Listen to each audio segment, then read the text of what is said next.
അടുത്തത് കർക്കിടകക്കൂറാണ്. പുണർദത്തിൻ്റെ അവസാനത്തെ പാദവും പൂയവും ആയില്യവും ചേർന്നതാണ് കർക്കിടകക്കൂറ്. ഗുരു ഉച്ചത്തിലാണ്, കർക്കിടകത്തിൽ ആണ് ഗുരുവിൻ്റെ വ്യാഴത്തിൻ്റെ ഉച്ചസ്ഥിതി. തൊഴിൽ രംഗത്ത് നല്ല വളർച്ച ഇവർക്കുണ്ടാകും.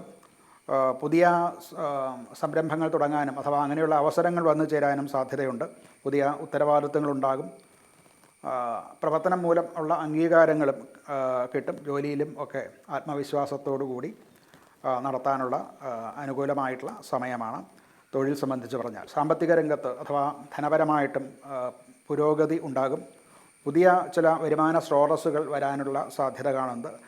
ദീർഘകാലത്തേക്ക് ഉള്ള ഇൻവെസ്റ്റ്മെൻറ്റുകൾ, ഡെപ്പോസിറ്റ്സോ അല്ലെങ്കിൽ വേറെ എന്തെങ്കിലും പ്രോജക്റ്റിൽ ഇൻവെസ്റ്റ് ചെയ്യാനും ഒക്കെ ഇവർക്ക് അനുകൂലമായിട്ടുള്ള സമയമാണ്. അതുകൊണ്ട് ഭാവിയിലേക്ക് നേട്ടങ്ങളുണ്ടാകാൻ സാധ്യതയുണ്ട്.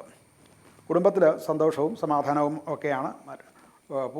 മുതിർന്നവരുടെ, അതായത് അച്ഛനമ്മമാർ, മുത്തച്ഛൻ മുത്തശ്ശി അങ്ങനെയുള്ളവർ, അമ്മാവന്മാർ, ഇവരിൽ നിന്നൊക്കെയുള്ള അനുകൂലമായിട്ടുള്ള അനുഗ്രഹങ്ങളും മറ്റുമൊക്കെ കിട്ടാൻ അനുകൂലമായിട്ടുള്ള സമയമാണ്.